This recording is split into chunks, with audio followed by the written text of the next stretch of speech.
எல்லாருக்கும் வணக்கம். நீண்ட நாளைக்கு முன்னாடி குறிப்பா சொல்லணும்னா திமுக ஆட்சியில் இருக்கும்போது நம்ம சேனலுக்காக நண்பர் பாரிசாலன் அவர்களோட நேர்காணல் எடுத்தது. மறுபடியும் இப்போ ஆட்சி மாறிடுச்சு. விஜய் அவர்கள் இல்ல, மாண்புமிகு தமிழக முதல்வர் விஜய் அவர்கள் ஆட்சியில் இருக்காரு. இந்த ஆட்சியில ஒரு 60 நாள் கிட்டத்தட்ட போயிருக்கு. அது எப்படி இருக்குது? அதுக்கப்புறம் இன்னும் சில கேள்விகளை பத்தி நம்முடைய நண்பர் பாரி கிட்ட கேட்டு தெரிஞ்சுக்கலாம். வணக்கம் பாரி. வணக்கம். 60 நாள் முடிஞ்சிருக்கு. ஓகேங்களா? விஜய் ரசிகர் யாரு? நீங்க தான். இப்பயும் விஜய் ரசிகர் தான். எனக்கு ஸ்கிரீன்ல விஜய் அவர்களை பார்க்க புரியும் தான். இனிமே வரமாட்டாரு. வரமாட்டாரு. இன்னும் ஒண்ணு இருக்குதுங்க. இன்னும் ஒண்ணு இருக்கு. சரி விடுங்க. அது வந்தா கண்டிப்பா போய் பார்ப்பேன். ஸ்கிரீன்ல பார்ப்பேன். அது எந்த மாற்றமும் இல்ல. ஓகே. சரி ஓகே. என்ன அப்படின்னா உங்க மேல ஒரு குற்றச்சாட்டு வந்துட்டு இருக்குது. ரூட் மாஃபியாவிடம் விலை போய் விட்டார் பாரிசாலன் அப்படின்ட்டு பல கமெண்ட்டுகளை என்னால் பார்க்க முடியாது. குறிப்பா உங்களுக்கு மிகவும் பிடித்த உங்களுடைய நண்பர்கள் ட்விட்டர்ல இருக்கிறாங்க இல்லையா, அவங்க எல்லா வீடியோ கீழே வந்து வேலை போயிட்டாரு, அவள் தான் முடிஞ்சு போச்சு, விஜய்க்கு சொம்படிச்சிட்டாரு, ஆதவர்ஜனோட காசு வாங்கிட்டு இந்த மாதிரி கமெண்ட்கள். என்னன்னு பார்த்தா ரொம்ப சாஃப்டா தடவி விடுறாரு, ஹார்ஷா கேள்வியை கேட்க மாட்டேங்கிறாரு, ரொம்ப வந்து அந்த மாதிரியான கமெண்ட்கள் வருது. அப்படிதான் ஏதாச்சும் ரூட் மாஃபியா கிட்ட இல்ல இங்க வந்து இங்க புரிஞ்ச வேண்டியது என்னன்னா, இப்ப ரூட் மாஃபியாங்கிறது என்ன? அது ஒரு நிறுவனம். விஜய்க்கு சப்போர்ட்டா பேசுறவங்களுக்கு பணம் கொடுக்குற ஒரு நிறுவனம்னு வச்சுக்கோம். டிஎம்கே பென் மாதிரி வச்சுக்கோங்க. சரி, இப்ப நான் விஜய்க்கு எந்த இடத்துல நான் சப்போர்ட் பண்ணிருக்கேன்? எந்த இடத்துல நீங்க தான் சொல்லுங்க. உங்க மேல குற்றச்சாட்டு எனக்கு தெரியல, நான் சப்போர்ட் பண்ற மாதிரி தெரியல. கீழே கமெண்ட் வந்து போடுறாங்க பண்றாங்க, அது எனக்கு புரியுது. எந்தெந்த இடத்துல சப்போர்ட் பண்றீங்கன்னு சொல்லணும்ல. இப்ப கரூர் இன்சிடென்ட்ல நான் ஒரு ஸ்டாண்ட் எடுத்தேன். அந்த இடத்துல விஜய்க்கு நான் சப்போர்ட் பண்ணனா? விஜய் மேல தப்பு இருக்கு, அரசாங்கத்து மேல தப்பு இருக்கு, அங்க போன மக்கள் மேல தப்பு இருக்கு. இப்போ 3 மேலயும் தப்பு இருக்குன்னு சொல்றது விஜய்க்கு சப்போர்ட் பண்றதா? இப்ப விஜய் மேல மட்டும்தான் தப்பு அப்படின்னா அப்ப மக்கள் மேல எந்த தப்பும் கிடையாதா? காவல்துறை மேல எந்த தப்பும் கிடையாதா? இப்ப காவல்துறை மேல தப்பு இல்லைன்னு சொல்றவன் திமுக வேலை போனவனா இல்லையா? அப்ப இப்படிதானே பார்க்க முடியும். அன்னைக்கு திமுக ஆட்சி நடக்குது, திமுக ஆட்சி மேல தப்பு இல்லைங்க அப்படின்னு பேசினவெல்லாம் யாருன்னா திமுக காரனும், திமுக கிட்ட வாங்கி திங்கிறவனும். இப்ப திமுக காரனும் திமுக கிட்ட வாங்கி திங்கிறவனும் சொல்ற அதே நரேஷன் நான் சொல்லணுமா? நான் எப்படி சொல்ல முடியும்? நான் ரியாலிட்டினோ அதை சொல்லுவேன். இந்த நிகழ்வுல கரூர் இன்சிடென்ட்ல விஜய் மேல தப்பு இருக்கு, நான் மறுக்கல. ஏன்னா அவர் லேட்டா வந்தாரு, அந்த கூட்டம் அதிகமா இருக்குது, பெரிய பிரச்சனைக்குள்ள ஆகிறதா இருக்கு, மக்கள்லாம் இவருக்காக வெயில காத்து கிடக்குறாங்க, எல்லாம் இவருக்கு தெரியும். தெரிஞ்சும் அங்க தாமதமா வந்தது, அந்த கூட்டத்துல நெரிசல் இருக்கும் பொழுது அதை சரியா ஹேண்டில் பண்ணாதது, அதுக்கப்புறம் இந்த இறப்பு நடந்ததுக்கு அப்புறம் அவர் போய் டான்ஸ் ஆடினது நான் எடுத்து பேசியிருக்கேனா இல்லையா? எடுத்து பேசியிருக்கேன். அங்க போயிட்டாங்கல்ல, இப்போ இந்த ஏதோ ஒரு மலேசியாவா எதுலயோ போயிட்டு ஆடினாரு அப்படின்னு, என்னங்க செத்து கொஞ்ச நாள் தான் ஆச்சு, இங்க வந்து இப்படி ஆடிட்டு இருக்கீங்க அப்படின்னு சொல்லி நம்ம கேட்டிருந்தோம். அதுக்கு அடுத்து வந்து பாத்தீங்கன்னா அப்புறம் ஒரு விளக்கம் கொடுத்திருந்தாரு. அந்த விளக்கத்திலும் தமிழ்ல இருந்த பிளேம் எல்லாம் ஒரு பெருசா எதுவும் சொல்லிக்கல, முழுக்க காவல்துறை மேலதான் பிளேம் பண்ணாரு. அதையும் நம்ம வந்து சொல்லியிருந்தோம். அப்பயும் நம்ம சொன்னது 3 பேர் மேலயும் தப்பு இருக்கு. நான் விஜய் மேல மட்டும் தப்புன்னு நான் சொல்லல, 3 பேர் மேலயும் தப்பு இருக்கு. இப்ப இந்த 3 பேருமே வந்து விசாரிக்கப்படணும், திறனாய்வு செய்யப்படணும். மக்கள் என்ன பண்ணணும்? இந்த மாதிரி கூட்டத்துல நெரிசல்ல போயிட்டு உட்காந்துக்கிட்டு ஒரு நடிகனை பார்க்கறது வந்து ஒரு இழிவான செயலுங்கிறத மக்கள் உணரணும். அந்த மக்கள் யாரு? விஜய் ரசிகர்கள். அந்த விஜய் ரசிகர்கள் உணரணும், இப்படி போய் நம்ம தான் சாகுறோம், நம்ம தான் சத்தம், யாருக்கு இழப்பு? விஜய்க்கு இழப்பு. அவர் தான் 2 நாளா டான்ஸ் ஆடிட்டாரு.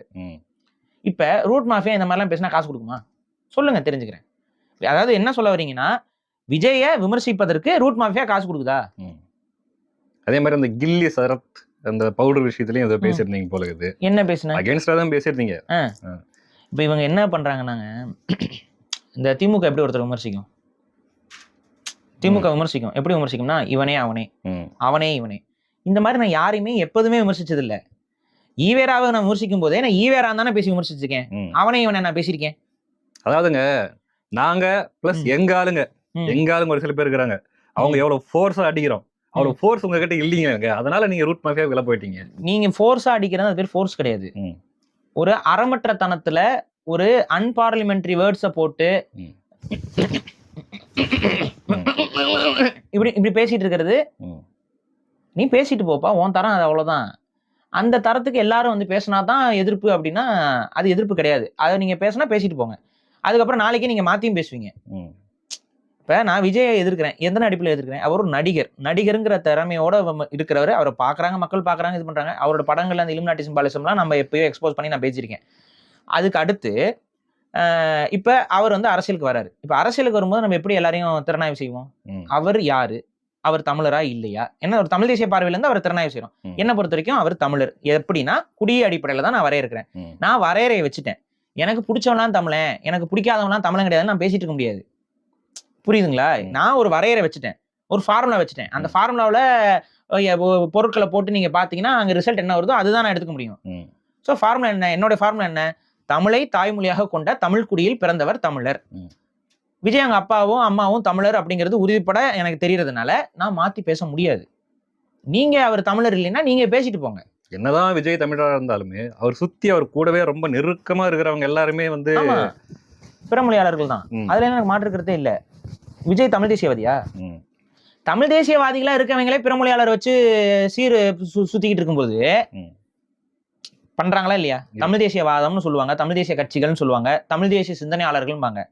ஆனா அவங்களே பிறமொழியாளர் லாபிய தான் கூட வச்சுக்கணும்னு ஆசைப்படும் பொழுது தமிழ் தேசியத்துக்கும் சம்பந்தமே இல்லாத ஒரு கட்சியில வந்து பிறமொழியாளர் இருக்காங்க, நீங்க ஏன் அதை விமர்சிக்க மாட்டேங்கிறீங்கன்னா, திமுக பிறமொழியாளர் இருக்காங்க, அதிமுக பிறமொழியாளர் இருக்காங்க, மதிமுக பிறமொழியாளர் இருக்காங்க, நீங்க ஏன் எல்லாம் விமர்சிக்கிறது இல்ல? ஒருவேளை விஜய் வந்து ஒரு தமிழ் தேசியவாதி, விஜயோட கட்சி ஒரு தமிழ் தேசியவாதி கட்சின்ட்டு நான் ஒரு சர்டிபிகேட் கொடுத்து அதுக்கப்புறம் இப்படி ஒரு விமர்சனத்தை நீங்க வச்சீங்கன்னா அது நியாயம். ஆமா, இப்ப நான் வந்து விஜய் வந்து தமிழ் தேசியவாதி தாங்க, தமிழ் தேசியவாதிகள்லாம் அவர் ஆதரிக்கணும் அப்படின்னு நான் என்னைக்கா சொல்லியிருக்கேனா? சரி, விஜய்க்கு வாக்கு போடுங்க நான் என்னைக்கா கேட்டிருக்கேனா? இல்ல. என்னைக்குமே நான் விஜயை கன்சிடர் பண்றது இல்ல, இன்னமும் நான் கன்சிடர் பண்ண போறது இல்ல. இன்னைக்கு ஆனா எப்படி இருந்தாலும் வேற வழி இல்ல, அவரு இன்னைக்கு முதலமைச்சர். சரியா? அதெல்லாம் அந்த ஒரு முதலமைச்சருக்கான ஒரு மாண்போட ஒரு பெரிய அரசியல் கட்சியா இன்னைக்கு மாறிட்டாங்க.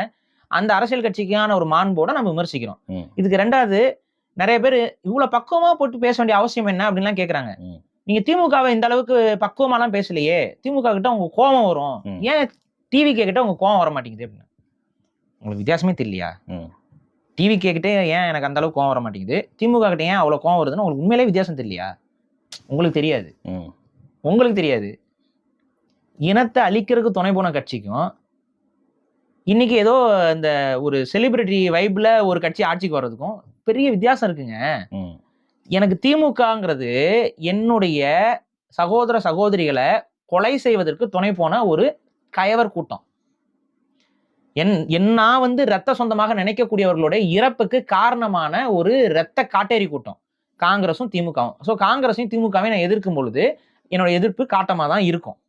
இப்ப காங்கிரஸை நம்ம திமுக அளவுக்கு நம்ம பெருசா எதிர்க்கிறது இல்ல, கவனிச்சிங்களா? ஏன்? ஏன்னா காங்கிரஸ் தமிழ்நாட்டுல ஒரு பெரிய அரசியலா இல்ல, எப்பவும் இருக்கிறது இல்ல. அவன் மத்தியில இருக்கான், மத்தியிலே இப்ப இல்லாம, அப்ப இல்லாதவனா பிடிச்சு சொரிஞ்சுக்கிட்டே இருக்க முடியாது. அப்ப இங்க அதிகாரத்துல இருந்தது திமுக போட்டு நம்ம அடிச்சுக்கிட்டே இருந்தோம்.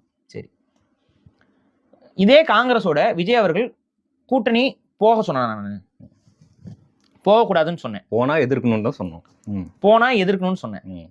போனதுக்கு அப்புறம் என்ன பண்ணேன்? சாபமே விட்டேன். வேற யார் சாபம் விட்டுருக்கா? சொல்லுங்க. சாபம் விட்டனா இல்லையா? நாசமா போகணும்னு சாபம் விட்டனா இல்லையா? இது கடுமையான விமர்சனம் இல்லையா? உங்க கட்சியும் உங்களுடைய ஆட்சியும் நாசமா போகட்டும்னு சாபம் விட்டனா இல்லையா? அப்ப நீங்களா என்ன பண்றீங்கன்னா, ஒரு தமிழ் தேசியவாதி பக்குவமா நான் பேசுறது உங்களுக்கு பிடிக்கல, பக்குவமான அரசியல் எடுத்துட்டு போறது உங்களுக்கு பிடிக்கல. ஏன்னா நீங்க யாரு பக்குவமா இருக்கணும்னு நினைக்கிறீங்களோ அவங்க கிட்ட பக்குவம் கிடையாது. என்கிட்ட அந்த பக்குவம் இருக்கிறது உங்களுக்கு பிடிக்கல. பக்குவமா நடந்து கொள்ளாமல் இருக்கிறது தான் தமிழ் தேசிய மரபுங்கிற மாதிரி ஒரு பக்குவமற்ற அரசியல் தான் தமிழ் தேசியம்னு சொல்றதுக்கு நீங்க முயற்சி பண்ணிக்கிட்டே இருக்கீங்க. நீங்க அதை சொல்லிக்கிட்டே இருங்க. என்னால பக்குவமற்ற அரசியல்லாம் பேச முடியாது. நான் பக்குவமா தான் அரசியல் பேசுவேன், திறனாய்வோட தான் அரசியல் பேசுவேன். எனக்கு எதிரிகள் யாருன்னு தெரியும், எனக்கு தடைகள் யாருன்னு தெரியும். டிவிக்கே தமிழ் தேசியத்திற்கு ஒரு தடை, திமுக தமிழ் தேசியத்திற்கு ஒரு பகை. பகைக்கும் தடைக்கும் எனக்கு வித்தியாசம் இருக்கு. ஸ்பீட் பிரேக்கரை பொறுமையா தாண்டி தான் போகணும். ஸ்பீட் பிரேக்கரை வேகமா வந்து அடிச்சு தூக்கி உடைக்க முடியாது. அப்படி அடிச்சு தூக்கி உடைக்க நினைச்சா வண்டிக்கு தான் சேதாரம் ஆகும். வண்டி ஆல்ரெடி சேதாரமாகி 4 வீல் தான் இருக்கு. இப்ப இந்த 4 வீலும் 2 வீலும் ஆகாம பாத்துக்கோங்கன்னு தான் நான் சொல்றேன். இவ்வளவுதான் நான் சொல்ல முடியும். வண்டியை பக்குவமா ஓட்டுங்க. நீங்க தான் ஓட்டுறீங்க, பேசஞ்சர்ஸும் குறைஞ்சிக்கிட்டே இருக்காங்க, பக்குவமா ஓட்டுங்க. புரியுறவங்க புரிஞ்சுப்பாங்க நினைக்கிறேன். போதுமான விளக்கம் இந்த கேள்வி நீங்க கொடுத்துருக்கீங்கன்னு நினைக்கிறேன். நம்ம அடுத்த கேள்விக்கு போயிடலாம். என்ன அப்படின்னா, ரொம்ப ரொம்ப முக்கியமான கேள்வி. இப்போ இருக்கிற இளைஞர்கள், குறிப்பா இந்த ஜென்சி, அதுக்கு பின்னாடி வரக்கூடிய அந்த ஜென் ஆல்பாவா இதை சொல்றாங்க இல்லையா, இது எல்லாமே இப்போ விஜய் பக்கம் கவர்ந்து இழுத்துட்டாரு. பட் விஜய் பக்கம் அவங்க வந்ததுக்கான காரணம் பெரிய கொள்கையோ அல்லது ஐடியாலஜியோ அதெல்லாம் ஒன்றும் கிடையாது. ஒரு தனிப்பட்ட மனிதர் மேல இருக்கக்கூடிய ஒரு ஈர்ப்பு, ஒரு திரை கவர்ச்சி, அது பக்கம் வந்துட்டாங்க. இப்ப அந்த தனிப்பட்ட மனிதர் மேல இருக்க ஈர்ப்பு பக்கம் வந்த பெரும்பாலான அந்த இளைஞர் படைய ஐடியாலஜின்ட்டு ஒரு பக்கம் இருக்கிறீங்க. அது வந்து நீங்க திராவிடமா எடுத்துக்காங்க, இல்ல கம்யூனிசமா எடுத்துக்காங்க, இல்ல வலதுசாரியா எடுத்துக்காங்க, இல்ல தமிழ் தேசியமா எடுத்துக்காங்க, எது வேணா எடுத்துக்காங்க. இப்ப எல்லாமே பாத்தீங்கன்னா குறைஞ்சு போச்சு. எல்லா பக்கத்துல இருந்துமே இளைஞர்கள் அவர் பக்கம் வந்துட்டாங்க, இந்த பக்கம் சரிஞ்சிருச்சு இல்லைங்களா? இப்போ இதுக்கு மேல மறுபடியும் இந்த மாதிரி ஒரு திரை மயக்கத்துல, ஏன்னா நீங்க பாத்தீங்கன்னா ஏற்கனவே எல்லாருமே எதை பாக்குறாங்கன்னா ஃபுல்லா இந்த ரீல்ஸ், இன்ஸ்டாகிராம், சாய் அபயங்கர் அவங்க இவங்க அதுதானே பாக்குறாங்க. அவங்கள மறுபடியும் இந்த ஐடியாலஜி பக்கம் கொண்டு வர வாய்ப்பு இருக்கா? இல்ல, கொண்டு வந்துதான் ஆகணும். வாய்ப்பு இருக்கான்னு இல்ல, நமக்கு கடமை இருக்கு. புரியுதுங்களா? நம்ம அதை எவ்வளோ துரிதமாக எவ்வளோ நேர்த்தியாக அதை செய்து முடிக்கிறோங்கிறதுல தான் நம்ம பார்க்கணும். கட்டாயம் அவங்களை கொண்டு வந்து தான் ஆகணும். ஏன்னா இன்னைக்கு நம்ம பேசிட்டு இருக்கக்கூடிய அரசியல் என்பது ஜனநாயகத்தன்மையான அரசியல். ஜனநாயகத்தன்மையில மக்கள் வந்து நமக்கு ஆதரவு இருந்தால் மட்டும்தான் அந்த அரசியல் என்பது வெற்றி பெறும். நமக்கான நம்ம கருத்தியல் கொள்கையை புரிந்து கொண்டு ஒரு 10 பேரும் 15 பேரும் உண்மையாகவே இருந்தாலும் அந்த 10 பேர் 15 பேரை வச்சு நம்மளால எதையுமே இந்த ஜனநாயக அரசியல்ல சாதிக்க முடியாது. லட்சக்கணக்கான கோடிக்கணக்கான மக்கள் நம்மளோட கருத்தியலை உள்வாங்கணும், அந்த கருத்தியலை வெளிப்படுத்தணும். அப்பதான் அரசியல் ரீதியாக வளர்ச்சி என்பது தமிழ் தேசிய கொள்கைக்கு ஏற்படும். ரெண்டாவது, இந்த கொள்கை கோட்பாடு ஐடியாலஜிங்கும் போது நீங்க எல்லாத்தையும் வரிசைப்படுத்துனீங்க. ஆனா அப்படிலாம் நீங்க வரிசைப்படுத்த வேண்டிய அவசியமே இல்லை. மக்களுக்கு நன்மை பயக்கக்கூடிய தத்துவங்களும் ஐடியாலஜிஸும் தான். எல்லா இயக்கங்களும் என்ன சொல்லிக்கிறாங்கன்னா எங்க கருத்தியல் தான் மக்களுக்கு நன்மை தரும் அப்படின்னு சொல்றாங்க. ஆனா உண்மையில தமிழ்நாட்டுல தமிழர்களுக்கு நன்மை தரக்கூடிய ஒரே கருத்தியல் தமிழ் தேசியம் மட்டும்தான். ஸோ ஒரு தமிழனுக்கு வந்து பெஸ்ட் ஐடியாலஜி அப்படின்னு பாத்தீங்கன்னா அது தமிழ் தேசிய ஐடியாலஜி தான். அவனுக்கு கம்யூனிசமோ அவனுக்கு வந்து திராவிடமோ அவனுக்கான பெஸ்ட் ஐடியாலஜி கிடையாது. இதை நம்ம முதல்ல புரிய வைக்கணும். ஸோ ஐடியாலஜியில இவங்களாம் ஐடியாலஜின்னு நம்ம ஏத்துக்கிறதே தப்பு.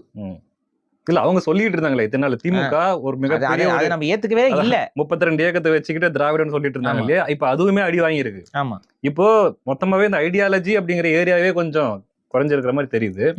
இப்ப இவங்கள மறுபடியும் தமிழ் தேசிய ஐடியாலஜிக்குள்ள கொண்டு வர்றதுக்கு சாத்தியக்கூறுகள் இருக்கா? எப்படி என்னென்ன வழியெல்லாம் இருக்குது? முதல்ல வந்து நான் சொன்னேன்ல, முதல்ல ஒரு கேள்வி கேட்டீங்கல்ல, பக்குவமா பேசணும்ட்டு. முதல்ல இப்ப இந்த மாதிரி குழப்பத்துல இருக்காங்க. இவங்கெல்லாம் யாருக்கு ஆதரவா நிக்கிறாங்கன்னு பாத்தீங்கன்னா டிவிகே இல்ல இது சார்பா இருக்கக்கூடிய அந்த திரை கவர்ச்சி அரசியலுக்கு ஆதரவா இருக்காங்க. இந்த திரை கவர்ச்சி அரசியலுக்கு ஆதரவா இருக்கவங்களுக்கு எந்த புரிதலும் இல்ல. கரெக்டா இதானே நம்ம சொல்றோம். அவங்க வந்து நம்ம நிறைய வார்த்தைகளை வச்சு தற்கூறி அதெல்லாம் கூட நீங்க போய் திட்டுறதெல்லாம் பார்க்க முடியுது. ஆனா அவங்களுக்கு அந்த புரிதல் இல்ல. அவங்க அரசியல்னா என்னங்கிற தெளிவு இல்லாம அந்த களத்துல நிக்கிறாங்க. இப்ப அவங்க அரசியலை கத்துக்க ஆரம்பிக்கிறாங்க. தெரிஞ்சோ தெரியாமலோ டிவிகே செய்த ஒரு நன்மையே அதுல இருக்கு. ஏன்னா ஒரு பெரும்பான்மையான இளைஞர் கூட்டம் திரும்ப அரசியலுக்குள்ள வந்து கொண்டு வந்து போடப்பட்டிருக்கு. அந்த போடப்பட்டவன்ல இன்னும் கொஞ்சம் பேர் தெளிந்த நீரோடையாக மாறுவான். இப்ப ஒரு வெள்ளம் அடிச்சுட்டு வந்த மாதிரி அடிச்சுட்டு வந்து ஒரு ஒரு இடத்துல சேர்த்து விட்டுருக்கு. இப்ப இதுலயும் வைர கற்களும் இருக்கும், மாணிக்க கற்களும் இருக்கும், ஒன்னு ரெண்டு இருக்கும். அவைகள் வந்து இப்ப தன்னை வளர்த்து எடுத்துக்கிட்டு எது அரசியல் எது புரிதல்னு வருவாங்க. இயற்கையாவே அது நடக்கும். அது மட்டும் பத்தாது. நம்ம என்ன பண்ணோம்னா கொஞ்சம் கொஞ்சமா இவர்கள் நம்ம மீது வெறுப்படையாத விதத்துல இவங்க நம்ம மேல வெறுப்பாயிட்டாங்கன்னு வைங்களேன், டிஃபென்ஸ் மோடுக்கு போயிருவாங்க. இப்ப சிம்பிளுங்க. இப்ப எல்லாருக்கும் கல்யாணம் ஆகி வீட்டுல மனைவி இருப்பாங்க. இப்ப வீட்டுல இருக்க மனைவி கிட்ட வந்துட்டு, அம்மா நீ சமைக்கிற சாப்பாடு நல்லா இருக்கு, ஆனா இதுல கொஞ்சம் உப்பு கொஞ்சம் கம்மியா இருக்கு, கொஞ்சம் உப்பை வந்து கொஞ்சம் சேர்த்து போட்டினா சாப்பாடு சூப்பரா இருக்கும் அப்படின்னா, அடுத்து அந்த மனைவி என்ன பண்ணுவாங்கன்னா, சரி கணவனுக்கு வந்து இன்னும் கொஞ்சம் உப்பு அதிகமா போட்டா நல்லா இருக்கும்னு சொல்றாரு, நம்ம கொஞ்சம் உப்பை கரெக்டா போடுவோம் அப்படின்னு சொல்லி கொண்டு வந்து செஞ்சு கொடுப்பாங்க. கரெக்ட். சிலர் வந்து தட்டத்தை ஏறிவாங்க. சிலர் என்ன பண்ணுவாங்கன்னா எடுத்து வாயில வச்சுட்டு, சோறா இது, போடா இவனே, பொடி அவளே, அறிவு கட்டவளே, உப்பும் கூட போட தெரியாது உனக்கு, உப்பு போட தற்குறி முண்டம் அப்படின்னு திட்டினீங்கன்னா பொண்டாட்டி அடுத்து உப்பு போட மாட்டா, விஷம் வச்சு உங்களை சாகடிச்சிருவா. கரெக்டா? இந்த உளவியல் உங்களுக்கு புரியாதா இளைஞர்கள்கிட்ட? இளைஞர்கள் இன்னைக்கு என்ன பண்றாங்க, விஜயனாங்கிறாங்க. சரி, அவங்க ஏதோ சின்ன வயசுல இருந்து அவங்க குழந்தை இப்ப நம்மலாம் சின்ன வயசுல இருந்துன்னு சொல்லலாம் விஜய் படத்தை பார்த்தது. அவங்களாம் குழந்தையில இருந்து பார்த்துட்டு வராங்க, சின்ன குழந்தையில இருந்து பார்த்துட்டு வராங்க. நமக்கெல்லாம் விஜயோட முகம் மாற்றம்லாம் நமக்கு ஞாபகம் இருக்கும். ஆமா, அவர் எப்படி இருந்தாரு ஆரம்பத்துல, அப்புறம் எப்படி மாறினாரு, அவரோட அந்த கேரக்டர் சேஞ்சு, சினிமால அவர் தன்னை பிளேஸ் பண்ணிக்கிட்டதெல்லாம் நமக்கு தெரியும். ஒரு சிலர் சொல்லிக்கிறாங்கல்ல, நான் போய்க்கிரி பேட்ச், துப்பாக்கி பேட்ச் அப்படின்னு சொல்றாங்கல்ல. இப்ப நம்மலாம் வந்துட்டு இந்த சிம்ரனோட எல்லாம் படம் கான்ட்ராக்ட் சைன் எல்லாம் பண்ணுவாரு. என்ன படம் அது? அதான் பிரியமானவளே. நம்மளாம் அந்த பேட்ச். அப்ப இருந்து நம்ம வந்து விஜய பாக்குறோம். அப்ப அன்னைக்கு இருந்த விஜய் வேற, அவர் வேற மாதிரி படங்கள் தான் செலக்ட் பண்ணுவாரு, வேற மாதிரி தான் நடிச்சிட்டு இருந்தாரு, குடும்ப பாங்கா இருக்கும் விஜய் படங்கள். அப்புறம் அப்படியே மாறி மாறி வரும். இப்ப இவங்க எல்லாம் வந்து பாத்தீங்கன்னா இந்த ஆக்ஷன் ஹீரோ விஜயை தான் பாத்துட்டு வந்தது. இப்படி துப்பாக்கி வச்சு அடிக்கிறது போறது. இப்ப இவங்களுக்குலாம் வந்து பாத்தீங்கன்னா சின்ன வயசுல இருந்து ஒரு ஹீரோ வர்ஷிப்ல அப்படியே ஊறி போய் கிடக்குறாங்க. இப்ப இவங்க கிட்ட வந்துட்டு பக்குவமா தான் அரசியல்லாம் இது இல்ல, இப்படி நீங்க பண்ணா சரியா இருக்கும், இப்படி ஒரு செஞ்சிருக்கீங்களா அதுலயே இன்னும் கொஞ்சம் இப்படி பண்ணீங்கன்னா நல்லா இருக்கும், இப்படி பண்ணிருக்கீங்களா அதுல இப்படி கொஞ்சம் பண்ணா நல்லா இருக்கும் அப்படின்னு சொல்லி அப்படியே கொஞ்சம் கொஞ்சமா நம்மளோட தமிழ் தேசிய ஐடியாலஜிய கொஞ்சம் கொஞ்சமா ஏத்திட்டு வரணும். நீங்க அப்படி தவறாங்க நிறைய பேர். அப்படி தவறுறதுக்கான விளைவுகளை அடுத்தடுத்த தேர்தல் வந்து உங்களுக்கு பரிசாக கொடுத்து கொண்டே இருக்கும். நான் சொல்றேன். ஆனா எனக்கு ஒரு பொறுப்பு இருக்கு. நான் இப்ப வந்து இன்னைக்கு வந்து இவர் சரியில்லை அவர் சரியில்லைன்ற இல்ல, நான் இயக்கத்தை கட்டுற வேலையில இருக்கேன். நான் இப்ப ஒரு இயக்கத்தை கட்டி அந்த இயக்கத்தை ஒரு அரசியலமைப்பா கொண்டு வந்து அந்த அரசியலமைப்பு தேர்தலில் பங்கு பெற இடத்துக்கு நான் கொண்டு வந்து நிப்பாட்டணும். அப்ப அந்த பொறுப்புணர்வு எனக்கு இருக்கனால எனது விமர்சனம் என்பது இத்தகையதாகத்தான் இருக்கும். இப்ப நான் வந்து விஜயோட போய் நின்னுகிட்டு விஜயோட போயிட்டு நான் வந்து விஜய்க்கு வாக்கு செலுத்துங்கள்னு சொல்லும் பொழுது நீங்க விலைக்கு போயிட்டேன்னு சொல்லி நான் செருப்பு கழட்டி அடிச்சுட்டு போங்க, ஒன்றும் பிரச்சனை இல்லை. ஆனா விஜயை நான் எதிர்க்கும் பொழுதே வந்து ஒரு அறமற்ற விமர்சனத்தை வந்து ஒரு பிளான் பண்ணி அவன் ரூஃப் மாஃபியா அப்படின்னா இவங்க ஒரு மாஃபியா, இதுதான் இது ஒரு ஐடி விங் மாஃபியா. இந்த ஐடி விங் மாஃபியா வச்சுக்கிட்டு இந்த அப்படியே ஒரு மாதிரி ஒரு ஃபேக் நரேஷனை செட் பண்றது நம்ம உட்காந்து பேசியிருக்கோம் எல்லாம். இல்ல குறைஞ்சபட்சம் அந்த ரூட் மாஃபியா வச்சு அவங்க ஜெயிச்சாங்க. என்ன ஜெயிக்கிறாங்களாம். சரி ஓகே, என்ன நீங்க வந்து அடுத்த கட்ட போட்டியாக ஒவ்வொரு எலெக்ஷனுக்கும் ஒவ்வொருத்தவங்களும் போட்டி எடுக்கும் போது என்ன போட்டி எடுத்திருக்காங்க பாருங்க, அது வரைக்கும் நமக்கு மகிழ்ச்சி தான். அதான் சொல்றேன், இதெல்லாம் வந்து அற்பத்தனம். தமிழ் தேசியத்துக்குள்ள நீங்க வந்து நட்பு முரண்களை பகை முரண்களை மாத்திக்கொள்வது இதுல இன்னும் நான் சொல்றேன் பாருங்களேன், இதெல்லாம் வந்து இது எனக்கு மட்டும் இல்லைங்க, இது ஒரு இலக்கணம் அவங்களுக்கு. புரியுதா? நேற்று வரைக்கும் பாரி என்னதான் இருந்தாலும் அப்படி விமர்சிக்க கூடாதுன்னு சொல்லிட்டு இருந்தவங்களும் இன்னைக்கு எந்த அளவுக்கு வருத்தெடுக்கப்பட்டு கொண்டு இருக்கிறார்கள் நான் பார்த்துட்டு தான் இருக்கேன். அவங்களாம் வந்துட்டு இந்த இவங்களுக்கு எல்லாம் எதிராக செயல்பட்டவங்களா கிடையாது, ஆதரவா தான் செயல்பட்டாங்க. ஆனா அவங்க விரும்பும்படி செயல்பட மாட்டாங்க. உடனே துரோகி, அவங்களுக்கு ஒரு பார்சல் துரோகி பட்டம் பார்சல் பண்ணி கொடுத்துட்டு போங்க. இப்ப நீங்க துரோகி பட்டத்தை கொடுக்கறதுனால அப்படியே எல்லாரும் அப்படியே தமிழ் தேசிய கால தொட்டில ஓடி ஒளிஞ்சிருவாங்களா? யாரும் இல்லை, ஒளிய போறது இல்லை. எங்களுக்கு பிறவி கடன் தமிழ் தேசியம் பேசுறது, அதை எங்க செஞ்சுட்டு தான் இருப்போம். நீங்க என்ன துரோகின்னு சொன்னாலும் நான் சொல்றேன்ல, பார்க்காம கூட போங்க, பேசுறதை கேட்காம கூட போங்க, எனது பேச்சு நிக்காது. என் உயிர் துடிப்பு இருக்க வரைக்கும் தமிழ் தேசியத்திற்காக நான் பேசிக்கிட்டு தான் இருப்பேன். என்ன ஒன்னாலும் பண்ண முடியும்? என்ன கொன்னு வேணா போடலாம், கொன்னு போட்டினாலும் என்னுடைய கருத்துக்கள் ஒழிச்சுக்கிட்டே தான் இருக்கும். ஒன்னும் ஒன்னால பண்ண முடியாது. இவ்வளவுதான் நான் சொல்றது. சரி பாரு, இது வந்து அதாவது உங்களை எதிர்க்கிறவங்களுக்கு நீங்க சொல்லிட்டீங்க. இப்ப நான் முதல்ல கேட்ட கேள்விக்கே வரேன். அதாவது கொஞ்சம் கொஞ்சமா அவங்க கிட்ட பக்குவமா பேசி அதுல இருந்து அவங்களை தமிழ் தேசியம் பங்கு கொண்டு வரணும் அப்படின்னு சொல்றீங்க, கொள்கை அடிப்படையில. சோ இதுல கொள்கைன்றது தான் ரொம்ப முக்கியமா இருக்குது. இப்ப விஜய் அவர்கள் அவருடைய கட்சிக்காரர்களுக்கு மாண்புமிகு முதல்வர் விஜய் அதுக்காக கோச்சிக்குவாங்க. அதனால முதல்வர் விஜய்ங்கிறதே மரியாதையான பதம் தான். அதுக்கு மாண்புமிகு பெருமை மிகுலாம் சொல்லிட்டு இருக்கோம். முதல்வருங்கிறதே பெருமைக்குரிய ஒரு விஷயம் தான். முதல்வர் விஜய் அப்படிங்கும் போது அது ஓகே. சரி, பிரச்சனை இல்லாம இப்படி நான் போயிடுறேன். சரி, சிஎம் சார் என்ன சொல்லியிருக்காருன்னா, அவருடைய கொள்கை அப்படின்ட்டு அவங்களுடைய தொண்டர்கள் கிட்ட அவருடைய தோழர்கள் கிட்ட என்ன சொல்லி வச்சிருக்காரு அப்படின்னா, சாதி மத இன மொழி இது எல்லாவற்றையும் கடந்து எல்லாத்துக்குமான சமூக நீதி இதுதான் நம்முடைய கொள்கை அப்படின்ற மாதிரி. சமூகம்னா என்ன? அது அவர்கிட்ட தான் கேட்கணும். தமிழ்நாட்டுல இருக்கிற மக்கள் தான் என்ன, அதாவது அவரை பொறுத்த வரைக்கும் தமிழ்நாட்டுல இருக்கக்கூடிய மக்கள். தமிழ்நாடுனாச்சும் பாப்பாரா? தெரியல. ஏன்னா நீங்க மொழியை கிடக்குறீங்க, இனத்தை கிடக்குறீங்க. தமிழ்நாடு எங்க இருக்குது? மொழியும் இல்லையா, இனமும் இல்லையா, தமிழ்நாடு எங்க இருக்குது? அது தமிழ்நாட்டுல தான் இருக்குது தமிழ்நாடு. புரியுதா? இது ஒரு அதான் ஐடியாலஜி இல்ல, அதான் அந்த அந்த ஒரு விஷயத்த திணிச்சு வச்சிருக்காரு அவங்களுடைய ஃபாலோவர்ஸ் கிட்ட. அதுல இருந்து தமிழ் தேசியத்தை எப்படி பிரிச்சு கொண்டு வந்து அவங்க கிட்ட காட்ட முடியும்? நம்ம ஒண்ணுங்க பாருங்க, தமிழ் தேசியம் என்பது ரத்தத்துல இருக்கிறது. சிம்பிள். நாம் தமிழர் அப்படிங்கிற அந்த எண்ணம் இருக்கக்கூடிய ஒவ்வொருத்தனுக்கும் அந்த ரத்தத்துல அது ஊறி இருக்கும். என்னுடைய அடையாளம் வந்து தமிழரியா, நான் வந்து தமிழர். இதுல எனக்கு இந்த மாற்று கருத்து இல்லை. நான் இப்ப அடுத்து நான் ஒரு சாமியை கும்பிடுறேன், நான் ஒரு வேற சாமியை கும்பிடுறேன், நீ ஒரு வேற சாமியை கும்பிடுற, உன் பழக்கத்துல வேறுபாடுகள் இருக்கு, இதெல்லாம் வேற. ஆனா நான் தமிழர் அப்படிங்கிற அந்த உணர்வு இருக்கக்கூடிய ஒவ்வொருத்தனுக்கும் தமிழ் தேசிய சிந்தனை வராம போகவே போகாது. அந்த தமிழ் தேசிய சிந்தனை உள்ள இருக்கும். இப்ப அவனுக்கு அதை நம்ம புரிய வச்சு அதை இன்னும் கொஞ்சம் தெளிவு கொடுத்து எது அதோட ஐடியாலஜிக்கல் பேட்டர்ன் என்னங்கிறத நம்ம அவனை கொண்டு வந்து அந்த இடத்துக்குள்ள விடணும்.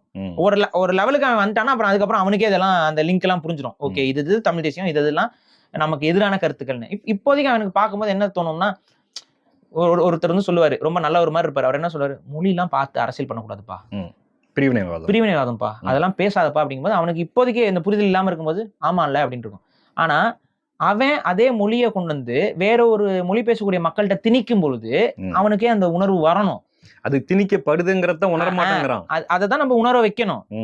தம்பி, உன்னோட மொழி உனக்கு பெருமைடா, உனக்கு ஒரு அடையாளம். நம்ம இந்த மொழியை பாதுகாத்துட்டு இருந்தோம்னா தான் நம்ம இந்த நாட்டுக்குள்ள ஒரு மக்களா வாழ்ந்துட்டு இருக்க முடியும். என்னைக்கு இந்த அடையாளம் நமக்கு போதோ அடுத்து நம்ம அடையாளம் மற்றவர்கள். நமக்கு அவன் அடையாளம் கொடுக்க மாட்டான். நம்ம அடையாளம் மற்றவர்களா தான் நிப்போமே ஒழிய அவன் அடையாளம் கொடுத்து என் அடையாளத்தில் நீ வான்னு சொல்ல மாட்டான். ஏன்னா இன்னைக்கு நம்மள இந்தியர்களா தான் இருக்கிறோம். ஆனா நம்ம மீனவர்கள் அவன் சுடும் பொழுது அவன் தமிழ் மீனவன் தான் வாயில வருது, அவனுக்கு இந்திய மீனவன் வரதில்ல. ஈழத்துல அவன் வந்து இறந்தவன் எல்லாருமே ஹிந்துக்கள் தான். இவனுடைய வரையறைப்படி அவங்க எல்லாருமே ஹிந்துக்கள் தான், சிவனை வழிபடுறவங்க தான், முருகனை சாமியா கும்பிடுறவங்க தான். இவங்க கான்செப்ட் படி விஷ்ணுவை கும்பிடுறவங்களும் இருக்காங்க. சோ இவங்க எல்லாருமே ஹிந்துக்கள் தானே. ஆனா என்னைக்காவது ஒரு நாள் ஈழத்தமிழ் ஹிந்துஸ்ன்னு அவன் பேசி பார்த்திருக்கீங்க? ஸ்ரீலங்கன்ஸ் போயிடுவான். ஈழத்தமிழர்கள் ஹிந்துஸ் அப்படின்னு அவன் வாயில வராது. அவன் செத்தது வந்து அவன் என்னைக்குமே வந்துட்டு அவங்க பாவம்னு அவன் வாயில வராது. இந்து மதத்தவர்கள் வந்து ஒரு புத்த மத வெறியர்கள் வந்து கொண்டுட்டாங்கன்னு அவன் வாயில வரவே வராது. அவன் அப்ப மட்டும் கரெக்டா அவன் என்ன சொல்லுவான் தெரியுமா? தமிழர்களை வந்து சிங்களவர்கள் கொண்டுட்டாங்கம்மா. அந்த இடத்துல கரெக்டா உடச்சு நம்மள கட் பண்ணிட்டு தான் போவான். அவன் நம்ம என்னைக்குமே நம்ம கூட அவன் சேர்த்துக்கிறது இல்லை. அப்ப காரணம் என்ன? அவன் உனக்கு ஐடென்டிட்டி கொடுக்க போறது இல்ல.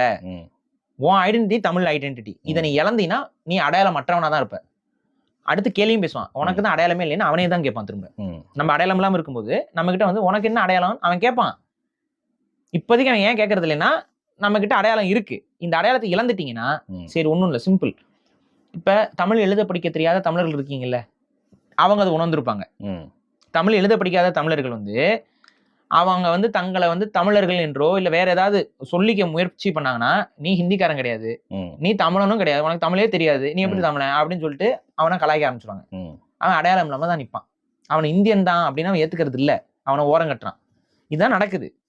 இது வந்து அந்த மொழியை இழந்தவனுக்கு தெரியும். அப்ப மொழிக்கு அப்பாற்பட்டு இனத்திற்கு அப்பாற்பட்டுன்னு ஒரு அரசியல் இங்க ஒருத்தவங்க பேசுறாங்கன்னா அவங்க பேசுறது அரசியல் இல்ல, புரோக்கரேஜ். அது புரோக்கர் தொழில். புரோக்கர் தான் எவன் வந்து வாடகைக்கு வீடு கேட்டாலும், எவன் வந்து ஒரு வியாபார பொருள் கேட்டாலும் வியாபாரம் பண்ணி கொடுப்பான். ஏன்னா புரோக்கர் தொழில் தர்மத்துல வந்துட்டு யாருக்கும் யாரும் எப்படியும் கனெக்ட் பண்ணி விட்டோம்னா நமக்கு கமிஷன். இதுதான் புரோக்கரேஜ் தொழில். இது எதுவுமே எனக்கு உணர்வு கிடையாது, எனக்கு மொழி மேல பற்று இருக்கக்கூடாது, எனக்கு வந்து நிலத்தின் மேல பற்று இருக்கக்கூடாது, எனக்கு நாட்டு மேல பற்று இருக்கக்கூடாது, எது மேலேயும் பற்று இருக்கக்கூடாதுன்னு ஒருத்தன் வந்து நிக்கிறானா அவன் புரோக்கர் வேலை பண்ண போறான்னு அர்த்தம். ஸோ இந்த ஐடியாலஜி வந்து நம்ம ஏத்துக்க முடியாது. இப்படி பேசுறவங்க நாளைக்கு இந்த நாட்டை விற்பாங்க, ஒவ்வொன்றா விற்க ஆரம்பிப்பாங்க. நம்ம அதெல்லாம் எதிர்த்து பேசி அதுக்கு கொஞ்சமா புரிதல் ஏற்படுத்தணும். அதான் நம்ம பண்றோம். அது மாதிரி ஒவ்வொரு தவறுகள் நடக்கும்போது நம்ம பேசிக்கிட்டு தான் இருக்கோம், சுட்டி காட்டிக்கிட்டு தான் இருக்கோம். ஸோ இப்ப சமீபத்துல வந்து சுவிஸ் அந்த கம்பெனி வந்து நீர் சுயஸ் கம்பெனி வந்து நீர் இதுக்கு வந்து கொண்டு வரல. இப்ப யாரு கொண்டு வந்தது? முதல்ல இதை ஏடிஎம்கே தான் கொண்டு வந்துச்சு நினைக்கிறேன். ஏடிஎம்கே பேர்ல கொண்டு வந்துச்சு. திமுக என்ன பண்ணுச்சு? அதை நடைமுறைப்படுத்திட்டு தான் இருந்துச்சு. திமுக அதை எதிர்க்கல, ஏடிஎம்கே கொண்டு வந்துச்சு. இப்ப ஏடிஎம்கே கொண்டு வரும்போது இதை எதிர்த்திருக்கோம், திமுக கொண்டு வந்திருக்கும் போது எதிர்க்கும். இப்ப டிவிகே இதை வந்து சேலத்துக்கு கொண்டு வரும்போது நம்ம எதிர்க்கிறோம். இதுல எங்க வந்து நம்ம டிவிகேக்கு ஆதரவா நிக்கிறோம்? அவங்க எல்லாம் கொண்டு வரும்போது நம்ம எதிர்த்தோம், இவங்க கொண்டு வரும்போது ஏத்துக்கிறோமா? இந்த நிகழ்வுல நம்ம அவங்க சொல்லும் போது நம்ம எதிர்த்து தான் தீரணும். ஆனா இப்ப டிவிகே கவர்மெண்ட் வந்து இனப்படுகொலை செய்த கவர்மெண்ட் நம்ம பேச முடியுமா? அதெல்லாம் பேச முடியாது. திமுக தான் நம்ம அதை சொல்ல முடியும். டிவிகே கவர்மெண்ட் காங்கிரஸோட கூட்டணி வைக்கும் போது இனப்படுகொலையாளர்களுக்கு கூட போயிட்டு துரோகம் பண்றீங்களேன்னு தான் சொல்ல முடியும். இதுதான் சொல்ல முடியும். நம்ம சொல்லியிருக்கோம்னா சொல்லியிருக்கோம், அது துரோகம், தமிழின துரோகம்னு சொல்லியிருக்கோம். இப்ப இதுல என்ன இடத்துல நம்ம வந்து சமரசம் செய்யறோம்? டிவிகேவோட நம்ம சமரசம் செய்யல. ஆனா இவர்களுக்கு என்னன்னா வேற ஒரு தமிழ் தேசிய இயக்கமோ சக்தியோ எழுந்து விடக்கூடாதுங்கிறது வேணா ஒரு சதி திட்டம் இவங்களுக்கு. ஏன்னா வேற யாரும் தமிழ் தேசியம்னு வரக்கூடாது, யாரும் பேசக்கூடாது. அப்ப போட்டு அடி, எதையாவது ஒன்று கிளப்பி விடு, எதையாவது ஒன்று படிச்சு. இவங்களுக்கு வந்து ரூட் மாஃபியா வந்து காசு கொடுக்குது, அப்படி இவங்க பேசுறாங்க, அவங்க பேசுறாங்க, எல்லாரும் காசு வாங்கிட்டு பேசுறாங்க. சரி, எல்லாரும் காசு வாங்கிட்டு பேசுறாங்க, இவங்கெல்லாம் உத்தமர்கள். எரிச்சல் வருதா இல்லையா? நாங்க தான் காசு வாங்கிட்டு அப்படியே ஆடம்பரமா வாழ்ந்துட்டு இருக்கோம். என்னங்கடா பேசு, எங்களையும் தான் சொல்லிட்டு இருந்தாங்க. ஒருத்தனடா எங்க வந்து பக்கம் பிரம்மாணி கிட்ட காசு வாங்கிட்டான்றான், இன்னொரு பக்கம் பெண்ணு கிட்ட பிரம்மாணி வந்து ஏடிஎம்கே நிறுவனம், இன்னொருத்தன் பெண்ணு கிட்டங்கிறான், இன்னொருத்தன் ரூட்டு கிட்டங்கிறான். டே நீங்களா பேசி ஏதாச்சும் ஒரு முடிவுக்கு வாங்கடா, 3 பேர்த்துக்கிட்ட ஒரே நேரத்துல வாங்க முடியாது. அது கூடா நட்பு கேடாய முடியும். உங்களுக்கு அதுதான் பிரச்சனை. நான் தெளிவா சொல்லிட்டே தான் இருந்தேன், நீங்க புரிஞ்சுக்குவீங்க, அவ்வளவுதான். சரி, அது விடுங்க, பாத்துக்கலாம். இன்னொன்னு, நீங்க முன்ன சொன்ன பாயிண்ட் வேற, இந்த தமிழ் தெரிஞ்சவங்க, எழுத படிக்க தெரிஞ்சவங்க வந்து நாளைக்கு அடையாளம் இல்லாதவங்க, நீங்க தமிழர்களே இல்ல அப்படின்ற மாதிரி முத்திரை குத்துவாங்க அப்படின்ற மாதிரி நீங்க கேட்டீங்க இல்லையா? இப்பவே ஒரு சிலர் எங்களை, அதாவது இன்னும் இப்ப இருக்கிற டேர்ம்ஸ்ல சொல்லப்போனா இந்துக்கள் அல்லாத மற்றவர்களை நீங்க தமிழர்களே கிடையாது. எங்க 2 நாளைக்கு முன்னாடி ஒரு ட்வீட் ஒன்று போட்டேங்க, என்னன்னா, அதாவது ஃபாத்திமா சரி பேர விடுங்க. ஒரு இஸ்லாமிய பெண்மணி இல்ல, நாம் அதெல்லாம் தமிழர் சொல்லுங்க, அது கட்சியை ஒண்ணும் பிரச்சனை சேர்ந்தவங்க இல்ல. ஒரு டிபேட்ல அவங்க கலந்துக்கிறாங்க. முருகன் சார்ந்த ஒரு டிபேட்ல அவங்க கலந்துக்கிறாங்க.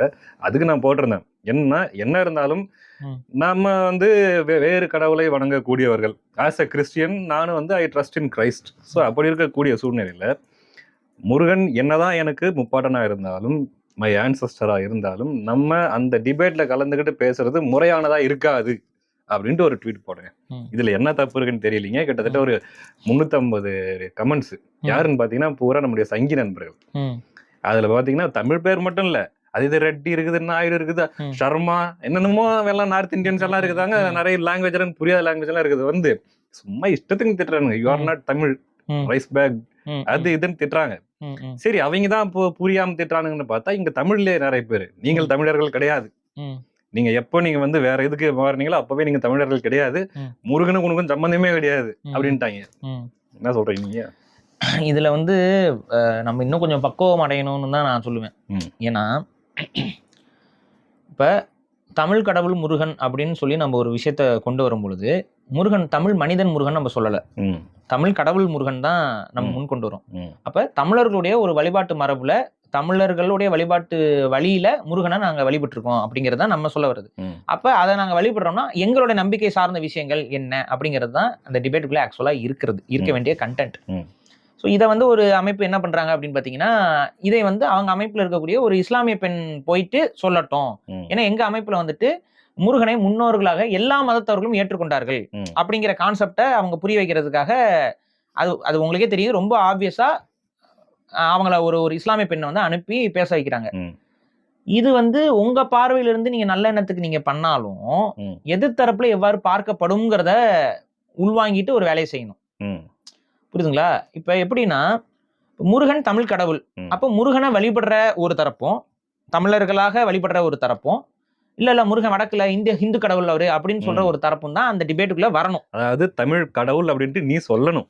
சொன்னா அந்த டிபேட்ல வந்து உங்களால வெற்றி வாகை சூட முடியும். அப்ப நீங்க வந்து நாங்க வந்து ஒரு ஆன்சிஸ்டரா தான் பாக்குறோங்கிற அந்த இடத்துல சுருக்கி சொல்லும் பொழுது அது வந்து நமக்கு நெகட்டிவான இம்பாக்ட்ஸை தான் உருவாக்கும். பாசிட்டிவா அது மாறாது அந்த டிபேட். அது ஆக்சுவலா அந்த டிபேட் ஒரு மாதிரி சப்புன்னு போயிருச்சுன்னு வைங்களேன், இன்னும் கொஞ்சம் வேற மாதிரி போயிருக்கலாம், அது வேற மாதிரி டைவர்ட் பண்ணி கொண்டு போயிருக்கணும். பட் அது ஒரு மாதிரி அது அவங்க சைடு தான் போயிருச்சு ஃபுல்லா அந்த டிபேட். அதுக்கு காரணம் என்னன்னா, இந்த பக்கம் இருக்கிறவங்க வந்து முருகன் எனது கடவுள்னு சொல்ல முடியாதவங்க. அதுதான் பிரச்சனை. முருகன் எனது கடவுள்னு சொல்ல முடியாதவங்க முருகன் தமிழ் கடவுள்னு சொல்ல முடியாத இடத்துலயும் வந்து மாட்டுவாங்க. ஆமா, அதுக்காக தான் நான் என்ன சொல்லியிருந்தேன்னா, நம்மள மாதிரி ஆளுங்க அங்க உட்கார்றது சரியா இருக்காது அப்படின்னு நான் சொன்னேன். அதுக்கு ஃபுல்லா வந்து அதாவதுங்க, நீங்க என்னன்னா முருகன் வந்து தமிழர்களுடைய கடவுள். நாங்க மதம் மாறுறதுக்கு முன்னாடி எங்களுடைய முன்னோர்கள் முருகனை தான் கும்பிட்டுட்டு இருந்தாங்க. இன்னைக்கு நாங்க ஒரு ஆன்சிஸ்டரா பார்த்தாலும் மதம் மாறுறதுக்கு முன்னாடி எங்களுடைய முன்னோர்களும் முருகனை தான் கும்பிட்டுருப்பாங்க அப்படிங்கிறது சொல்லணும். ஆனா அதுவும் கூட இன்னைக்கு இருக்கக்கூடிய அந்த மதங்களுடைய கட்டமைப்புகள் வந்து அனுமதிக்காது. அப்படி சொல்றதுக்கும் கூட அனுமதி அவங்களுக்கு இல்ல. ஈவன் உள்ளுக்குள்ள அவங்களே நினைச்சுக்கிட்டாலும் வெளியில சொல்ல முடியாது. அப்படி சொன்னா அவங்களோட சமூகமே அவங்களுக்கு எதிராக மாறிடும். புரியுதா? ஸோ இங்க பிரச்சனை என்னன்னா, உண்மையாகவே இன்னைக்கு இந்துக்களாக அறியப்படுற தமிழர்களுக்குள்ள மதவெறி கிடையாது, எனக்கு சிந்தனை உண்டு. ஆனா இங்க மதம் மாறி இருக்கக்கூடிய தமிழர்கள்ல பல பேருக்குள்ளேயும் மதவாதம் வேரூன்றி இருக்கு. அதுக்கு ரீசன் என்னன்னா, எப்பவுமே மைனாரிட்டி வந்து ஸ்ட்ராங்கா இருக்கும், மெஜாரிட்டி வந்து கொஞ்சம் லூஸா தான் இருக்கும். மைனாரிட்டியா இருக்கக்கூடிய தமிழ் மதம் மாறியவர்கள், அதாவது நீங்க வந்து கிறிஸ்தவர்களும் எடுத்துக்கோங்க, இஸ்லாமியர்களும் எடுத்துக்கோங்க, தமிழர்கள் இனத்தால் தமிழர்கள், மதத்தால் வந்து இஸ்லாமியர்களாகவும் கிறிஸ்தவர்களாகவும் இருக்கக்கூடியவர்களுக்கு அவங்களுடைய அந்த அப்ரஹாமிக் மதங்களுடைய கட்டமைப்பு கொஞ்சம் கூட ரிலாக்ஸேஷன் கொடுக்கறது இல்லை. ஆனா தனிப்பட்ட வாழ்க்கையில அவங்க வந்து சாமி கோயிலுக்கு வர்றது கும்பிடுறதுலாம் கூட பழக்கமா வச்சவங்களாம் இருக்கிறாங்க. ஆனா அவங்களால வெளிப்படுத்த முடியாது. அப்படி வெளிப்படுத்தினா அவங்களோட கம்யூனிட்டி வந்து அவங்களுக்கு எகென்ஸ்டா நிற்கும். அப்ப என்ன பொறுத்த வரைக்கும் என்னன்னா, முதல்ல வந்து அந்த ஆரியமயமாக்கப்பட்ட கடவுளுக்கும் தமிழ் கடவுள்களுக்கும் இருக்கக்கூடிய அந்த பிணக்கல்களை உடைக்கிறதுக்கு குறைஞ்சபட்சம் இப்போதைக்கு ஒரு ப்ராப்பரான டிபேட்டை யாரால செய்ய முடியும், இல்ல யார் செஞ்சா எதிர்த்தரப்பும் கொஞ்சம் காது கொடுத்து கேட்கும் அப்படின்னா, ஏன்னா அட் தி எண்ட் எதிர்த்தரப்புக்கு புரிய வைக்கிறதுக்கு தான் நம்ம முயற்சியே பண்றோம். கரெக்டா? நமக்கு புரியுது, அவனுக்கும் புரியணுங்கிறதுக்காக தான் நம்ம முயற்சி பண்றோம். சோ நோக்கத்தை மனதில் வச்சு நம்ம என்ன செய்யணும்னா, இங்க தமிழ் சார்ந்த முருக பக்தர்களை தான் அங்க கொண்டு போய் இறக்கணும். கரெக்ட். தமிழ் சார்ந்த முருக பக்தர்கள் தான் ம். இவர்களோட பக்தியை மிஞ்சிய முருக பக்தி, ஆனா தமிழை விட்டு கொடுக்காத தன்மையோட கூடிய முருக பக்தியை அவங்க வெளிப்படுத்துவாங்க. கட்டாயமா. அப்ப அந்த டிபேட் வந்து கரெக்டா இருக்கும். ம். அப்படிப்பட்ட தமிழ் தேசிய உணர்வாளர்களும் உண்டு. ம். அவங்கள முன்னிலைப்படுத்தி கொண்டு போறதுதான் ம். தமிழ் தேசிய வளர்ச்சிக்கு சரியா வரும். அதுக்காக இவங்களை முன்னிலைப்படுத்தாதீங்கன்னு நான் சொல்லல. அவங்க பேசுவதை பேசட்டும். இந்த மாதிரியான சூழல் வரும் பொழுது அது வேற மாதிரியாக சித்தரிச்சு மாத்திடுறாங்க. அது ஏன்னா இப்ப அது இவங்க கன்வே பண்ற விதம் வேற, அவங்களுக்கு ரொம்ப ஈஸியா போயிடும். அவங்களுக்கு வந்து அது வேற மாதிரி ட்விஸ்ட் பண்ணிடுறாங்க. அப்படின்னா வந்து பாத்தீங்களா, அவங்க முருகன் வந்து ஆன்சிஸ்டரா மட்டும் பார்க்க வைக்கிறாங்க. அப்ப கடவுள் அவர் கிடையாதுன்னு சொல்றாங்கிற இடத்துக்கு கொண்டு வந்து விட்டுறாங்க. நாங்க ஆன்சிஸ்டர்ஸ் தாண்டா கடவுளாவே கும்பிடுறோம். அது உன்னுடைய மதத்துக்கு உடன்பாடு இல்லாம இருக்கலாம். அதாவது வந்து அப்ரஹாமிக் மதங்களுக்கு அது உடன்பாடு இல்ல. அதே மாதிரி உடன்பாடு உனக்கு இல்லையா? அப்ப நீ தான் அப்ரஹாமிக் மதத்துக்கு நெருக்கமா இருக்க. ஹிந்துவிசத்துல கடவுளாக மனிதனாக இருப்பவன் கடவுளாக இருக்க முடியாதுன்னு நீ எடுத்துக்கிறியா? அப்ப எதுக்கு சாய்பாபா கும்பிடுற? அப்ப ஏன் சாய்பாபா கும்பிடுற? புரியுதா? நீ தான் குழப்பத்துல இருக்க. நாங்க தெளிவா தான் இருக்கோம். எங்க கூட வாழ்ந்த மனிதன் தான் கடவுளாக மாறி இருக்காருன்னு சொல்றோம். நாங்க அவரை கடவுளா தான் பாக்குறோம். இன்னைக்கு வந்து மனுஷனா பாக்கல. நாங்க கடவுளாக இருக்கக்கூடிய சிவனையே சுந்தரர் எப்படி பாடுறாரு? அப்ப என்ன நீ பண்ணுவியா பண்ண மாட்டியா? நானும் சொல்லிக்கிட்டே இருக்கேன், உங்க காது கேக்குதா கேட்கலையா அப்படின்னு சொல்லி பேசிட்டு இருக்காரு. சுந்தரருடைய பாடல்கள் அப்படி இருக்கும். இப்ப நீங்க மாணிக்க வாசகர் பாத்தீங்கன்னா அவர் வந்து ஒரு தொண்டு செய்யற இடத்துல இருந்து அவரை பயங்கரமா உயர்த்தி பாடிட்டு இருப்பாரு. அப்பர் வந்து பாத்தீங்கன்னா பயங்கரமா உயர்த்தி போடுவாரு. திருஞான சம்பந்தர் வந்து பாத்தீங்கன்னா அவரோட இது வந்து கொஞ்சம் அதாவது தான் அப்படிங்கிற கான்செப்ட்ல இருக்கும். திருஞான சம்பந்தர் வந்து தன்னை வந்து ரொம்ப முன்னிலைப்படுத்தி பாடுவாரு. சுந்தரருடைய பாடல் கேட்டீங்கன்னா இறைவனை வந்து நண்பனாக பார்க்கக்கூடிய பாடல்கள். இறைவன்கிட்ட டீலே வந்துட்டு என்னப்பா நீ ஏன் நான் சொல்லிக்கிட்டு இருக்கேன் என்ன கேட்காம இருக்க? இப்போ உங்ககிட்ட உங்க ஃப்ரெண்டு ஃபோன் பண்ணி பேசினா எப்படி பேசுவாப்ல? அந்த மாதிரியான டோன்ல தான் அவர் பாடுவாரு. அப்ப எப்படி நீ வந்து சுந்தரர்கிட்ட போயிட்டு ஓ கடவுளையா அவரு நீ என்னையா வந்து ஃப்ரெண்டு மாதிரி டீல் பண்றேன்னு யாரா கேட்டாங்களா? கடவுளை எப்படியும் டீல் பண்ணலாம் அப்படிங்கிறது தான் எங்களுடைய நம்பிக்கை. இன்ஃபேக்ட் உன் நம்பிக்கை அதுதான். ஆனா நீ தான் குழம்பி போய் கிடக்குற. ஏன்னா அப்ரஹாமிக் மதங்களுக்கு இணையா உன்னுடைய கடவுள்களை கொண்டு வரணுங்கிறதுக்காக நீ தான் குழப்பிக்கிட்டு கிடக்குற.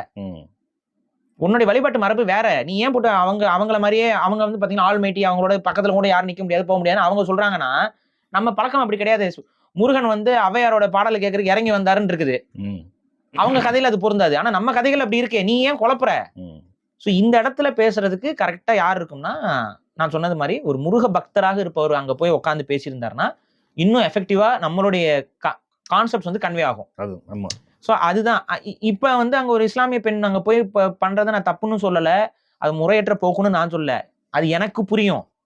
நீங்க எனக்காக அது வைக்கிறீங்கன்னா அவங்க முருகனை வந்து இங்க இருக்கக்கூடிய தமிழர்கள்ல இஸ்லாமியர்களாக இருக்கக்கூடியவரும் கிறிஸ்தவர்களாக இருக்கக்கூடிய முன்னோர்களாக ஏற்றுக்கொள்கிறார்கள்ங்கிற கான்செப்ட்ல அந்த இன்க்ளூசிவிட்டிக்காக நீங்க காட்டுறீங்க. ஆனா அவன் அப்படி பார்க்க மாட்டான். அவன் அதை நெகட்டிவான பார்வையில பாக்குறான். அப்ப அதனுடைய கடவுளை நீங்க மனிதரா கொண்டு போயிருவான். சோ அந்த பழிச்சொல் வந்து நம்ம மேல அதிகமா உழுக ஆரம்பிக்கும். சோ அதை கொஞ்சம் நம்ம பேலன்ஸ்டா பண்ணணும். அந்த ஒரு அத சொன்னதுக்கு தான் இப்ப நான் சோப்பு போட்ட மாதிரி பேசிட்டு போனேன். ஏன்னா சக தமிழ் தேசியவாதிகள் கிட்ட விமர்சனத்தை நாகரிகமா நம்ம சொல்றோம். இப்படிதான் நான் விமர்சனங்களை எல்லா பக்கமும் வச்சுட்டு இருக்கேன். நான் வந்து காட்டமா வந்து விமர்சனங்கள் கோவத்துல வந்திருக்கலாம். ஆனா கோவத்துல வந்த விமர்சனத்திலயும் தடித்த வார்த்தைகள் வந்திருக்காது. நீங்க போய் பார்த்தா தெரியும். டிபேட்ஸ் இருக்கலாம், சண்டை தான் இருக்க கூடாது. அதான் இது சும்மா ஏதாவது ஒண்ணு பேசிக்கிட்டு நம்ம எப்பவுமே வந்து நாகரிகமா தான் விமர்சிக்கிறோம். ஆனா அந்த நாகரிகமான விமர்சனத்துக்கிட்ட பதில் இல்லைங்கிறதுனால நம்மள அநாகரிகமா பேசிக்கிட்டு இருக்காங்க. அதான் நீங்க சொன்னீங்க இல்லையா, அதாவது உண்மையான முருக பக்தர்கள் போயிருந்தா அது கரெக்டா இருந்திருக்குன்ட்டு. அதை சொன்னதுக்கு தான் என்ன தமிழ் நேரம்ட்டாங்க. சரி அதை விட்டுருங்க போட்டோம். கடைசியா ஒரு கேள்விக்கு வந்துடுறேன். இவ்வளவு தூரம் பார்த்தாச்சு. நீங்க சொன்ன கருத்துக்கு உங்களை வரவேற்று தானே இருக்கணும். எனக்கு அதான் புரியல. என்ன திட்டினவங்க இல்ல பாரு, நீங்க இன்னும் முழுசா புரிஞ்சுக்கல. என்ன திட்டினவங்க பூரா சங்கீஸ். ஓ நீ ஏன் இதெல்லாம் பேசுற அப்படின்னு திட்டுறாங்க. அப்படி கிடையாது, நீ தமிழனே கிடையாது, உனக்கு அதை பத்தி பேசுற தகுதியே கிடையாது அப்படின்ட்டாங்க. நம்ம இங்க விளக்க வேண்டியது என்னன்னா, தமிழர் என்பது இன அடையாளம். கிறிஸ்துவர், இஸ்லாமியர், ஹிந்து, சைவ, வைணவர் இதெல்லாம் வந்து மத அடையாளம். இப்போ ஒண்ணும் இல்லை. இப்போ நீங்களே நாளையிலிருந்து நான் முருகனை தான் கடவுளா வழிபடுறேன்னு சொல்லிட்டு மதம் மாற முடியும் உங்களால. இப்ப நாளையிலிருந்து நான் மலையாளியா மாற முடியுமா உங்களால? முடியாது. நாளையிலிருந்து நார்த் இந்தியா மாற முடியுமா உங்களால? முடியாது. அந்த ஒத்துக்குவானா நீங்க மாறினாலும்? நீங்களே 4 பீடா வாயில போட்டு மென்னுட்டு தூணு துப்பிட்டு நான் நார்த் இந்தியன் ஹே அப்படின்னு போனீங்கன்னா ஒத்துக்குவானா? இல்ல ஒரு பூனல போட்டு அவாலண்டு போறேன் பண்ண முடியுமா? ஒத்துக்க முடியாது. சோ இனம் வந்து மாற முடியாது. ஒன்னாலையும் மாற முடியாது, என்னாலையும் மாற முடியாது. ஸோ இனம் மாற முடியாது, பட் மதம் யார் வேணாலும் மாறலாம். மாறினவங்க தான் இன்னைக்கு இருக்காங்க. ஸோ நாங்க பேசுறது தமிழ் இனம், நீ பேசுறது மதம். ரெண்டையும் போட்டு ஏன்டா குழப்பிக்கிற? அது மட்டும் என்ன சொன்னாலும் இந்த மரமண்டைகளை ஏற மாட்டேங்குது. லூசு பயலாட்டம் வந்து தமிழன் எல்லாமே ஹிந்து தானே ஹிந்து தானேன்ட்டு உளறிட்டு இருக்கீங்க. தமிழர்கள்ல புத்த மதத்தை பின்பற்றவங்க இருந்தாங்கடா, சமண மதத்தை இன்னைக்கு வரைக்கும் பின்பற்றவங்க இருக்கிறாங்க. சமண மதத்தை இன்றளவும் பின்பற்றக்கூடிய தமிழர்கள் இருக்கிறாங்க, இப்ப இருக்கிறாங்க, நமக்கு நிறைய பேர் தெரியறது இல்ல. ஜெயின் சொல்லிட்டு அவங்க எல்லாமே மார்வாடி நினைச்சிட்டு சுத்திட்டு இருக்கோம். தமிழை தாய்மொழியாக கொண்ட சமணர்கள் பின்பற்றக்கூடியவர்கள் நயினாருங்கிற பட்டத்தோட இன்றளவும் தமிழ் சமூகத்தோடு வாழ்ந்து கொண்டிருக்கிறார்கள். அவங்க சமண கோயில்களுக்கு போவாங்க, சமண துறவிகளா இருப்பாங்க, இன்றளவும் இருக்காங்க. அப்ப இவங்கெல்லாம் என்ன, அவங்கெல்லாம் தமிழர் இல்லையா? மதம்ங்கிறது வேற, இனம்ங்கிறது வேற. இதுல தயவு செஞ்சு தெளிவு பெறுங்க. ரெண்டையும் போட்டு ஒன்னா போட்டு குழப்பாங்க. ரெண்டு வேற வேற விஷயங்கள். இது இனம் மாற முடியாதது, மதம் மாறக்கூடியது. இவர் நினைச்சா நாளைக்கு மாறலாம், நான் நினைச்சா நாளைக்கு மாறிக்கலாம், யார் வேணாலும் மாறிக்கலாம். நீங்களாம் கூட நாளைக்கு மாறிக்கலாம். ஏன்னா மதம் அது மதம் கான்ஸ்டன்ட் கிடையாது. அடையாளங்கிறது இனத்துல இருந்து தான் வருங்கிறத நம்ம சொல்றோம். இளையராஜா இந்து, யுவன் சங்கர் ராஜா இளையராஜா தமிழன், யுவன் சங்கர் ராஜா தமிழன், நான் தமிழ் அப்படிங்கிற மாதிரி புரிஞ்சுக்கிட்டா நம்ம என்ன பண்ண முடியும்? அவர் மதம் மாறி இருக்காரு, நாளைக்கே அவர் திரும்ப சைவ மதத்துக்கு மாறினார்னா என்ன பண்ணுவீங்க? மாறக்கூடாதுன்னு ஏதாவது தடுக்கிறதுக்கு ஏதாவது சட்டம் கிட்ட இருக்கா? நாளைக்கே வந்து சிவபெருமான் பத்தி புகழ்ந்து பேசினாரா என்ன பண்ணிடுவீங்க? கிறுக்குத்தனமா பண்றது எல்லாம் பார்த்து சங்கி நண்பர்கள் கொஞ்சம் புரிஞ்சுங்க. கடைசி கேள்வி பாரு, பேக் டு பாலிடிக்ஸ். அதாவது இப்போ டிவிகே ரொம்ப ஸ்ட்ராங்கான இடத்துல இருக்குது, ஏடிஎம்கேவும் டிஎம்கேவும் ஸ்ட்ரகிள் பண்ணிருக்குது. ஃபியூச்சர் டிஎம்கேவுக்கும் ஏடிஎம்கேவுக்கும் எப்படி இருக்கும்னு நீங்க நினைக்கிறீங்க? எனக்கு தெரிஞ்சு ஏடிஎம்கேக்கு ஃபியூச்சர் இல்லை. ஃபியூச்சர் இல்லை. நம்ம வந்து ஒரு தலைவர் வந்து சில தவறுகள் செய்யலாம். தவறு செய்வதையே தலைவர் ஒருத்தர் இருக்கிறாருன்னா அது எடப்பாடி பழனிசாமி அவர்கள் தான். நான் இப்போ பல முறை சொல்லி பார்த்துட்டேன். அதெல்லாம் அவர் காதுக்கு போய் சேருதான்னு தெரிய மாட்டேங்குது. யார் பேச்சை கேட்டு அவர் தப்பு தப்பா முடிவெடுக்கிறாரு, என்ன புரிதல் அவர் தப்பு தப்பா முடிவெடுக்கிறாருன்னு நமக்கு தெரியல. ஸோ பேசிக்காக வந்து என்னன்னா, அவருடைய அரசியல் காலகட்ட முடிவுகள் எல்லாமே இப்போ சமீபத்தில் எடுத்த எல்லா முடிவுகளுமே தவறான முடிவுகள் தான். விஜயோட சேர்ந்து ஆட்சி அமைச்சிருந்தா காங்கிரஸ் அதிகாரத்துக்கே வந்திருக்காது. கரெக்டா? ஆக்சுவலா என்னன்னா, விஜய் கூப்பிட்டது காங்கிரஸ் தான், இன்வைட் பண்ணது காங்கிரஸ் தானே. இவங்களை இன்வைட் கூட பண்ணல. இவங்களே போனா ஒருவேளை அது அழையா விருந்தாளி மாதிரி அது மாதிரி இல்ல. இன்வைட்னா அபிஷியல் இன்வைட் வரல, பட் பேக்ரவுண்ட்ல இன்வைட் பேச்சுவார்த்தையெல்லாம் நடந்திருக்கு. அதெல்லாம் யாரும் இங்க மறுக்க முடியாது. ரெண்டு பேர் தரப்புல இருந்து பேசி இருக்கிறாங்க, போயிருக்கிறாங்க. பட் இவங்களுக்கு வந்து ஆல்ரெடி இவங்களுக்கு ஆகாத ஒருத்தர் அங்க இருக்கிறனால, அது எப்படி இரு துருவங்களுக்கு சென்ற ஆடுகள் ஒரு நேரத்தில் சந்திக்கும் பொழுது அப்படின்னு சொல்லுவாங்களா, அது மாதிரி எப்படி போய் நம்ம சந்திக்கணும் அப்படின்னு சொல்லிட்டு இவங்களா அதை அவாய்ட் பண்ணிட்டாங்க. ரெண்டாவது வந்து இவங்களோட இன்டென்ஷன் வேற, எப்படியாவது டிவிகே கவர்மெண்ட் கவுத்து விட்டுலாங்கிற பாயிண்ட்ல தாட்ல இருந்திருக்காங்க. ஸோ இதெல்லாம் இருந்தனால அது அந்த பேச்சுவார்த்தை வந்து அப்படியே விட்டு போயிடுச்சு. காங்கிரஸ் வந்து இந்த ஆப்பர்ச்சுனிட்டியை கரெக்டா பயன்படுத்திட்டு அவங்களுக்கே உரித்தான துரோகத்தை வந்து திமுகவுக்கும் காட்டி விட்டு வந்துட்டாங்க. சரியா? அப்ப திமுக எல்லாம் கொலவரையில சுத்திட்டு இருக்காங்க. அடப்பாவில முதுகுல நம்ப வச்சு குத்திட்டீங்களாடான்னு சொல்லி அழுதுகிட்டு இருக்காங்க. கடைசியா வைகோ வரைக்கும். ஆமா, வைகோ வந்து உள்ள அவருக்கு என்ன கவலைன்னா, மூடிக்கிட்டு தனி சின்னத்துல நின்றுக்கணும். அப்பவே தாவி போயிருக்கலாம். இந்நேரம் ஒரு அமைச்சர் பதவி கொடுத்து உட்கார்ந்து இருப்பாப்புல. ஆனா எனக்கு என்னன்னா, வைகோ வந்து டிவிகேவோட போய் சேர்றது எனக்கு ஏதோ ஒரு விதத்துல நல்ல பாசிட்டிவான ஒரு ஃபீல் கொடுக்குது. ஆமா, ஏதோ ஒரு நல்ல சகுனத்தின் அறிகுறி மாதிரி தெரியுது. ஆமா, அது ஒரு அவர் போய் அவர் அங்க அதுல போய் நிக்கணும். விஜயும் வைகோவும் ஒரு ஃப்ரேம்ல வரணும். ரெண்டு பேரும் கட்டி அணைக்கணும். இன்னும் சொல்ல போனா வைகோ அவர்கள் விஜய் அவர்களுக்கு நிறைய அரசியல் ஆலோசனைகள் கொடுக்கணும். அதை வந்து விஜய் அவர்கள் கேட்டு நடக்கணும் அப்படிங்கிற அந்த ஆசையெல்லாம் எனக்கு இருக்கு. அது நடக்கும்போது அது உண்மையிலே நல்லா இருக்கும். சரி பாரி, தொடர்ந்து நிறைய அடுத்தடுத்து நடக்கக்கூடிய விஷயங்களை பத்தி தொடர்ந்து பேசலாம். நன்றி.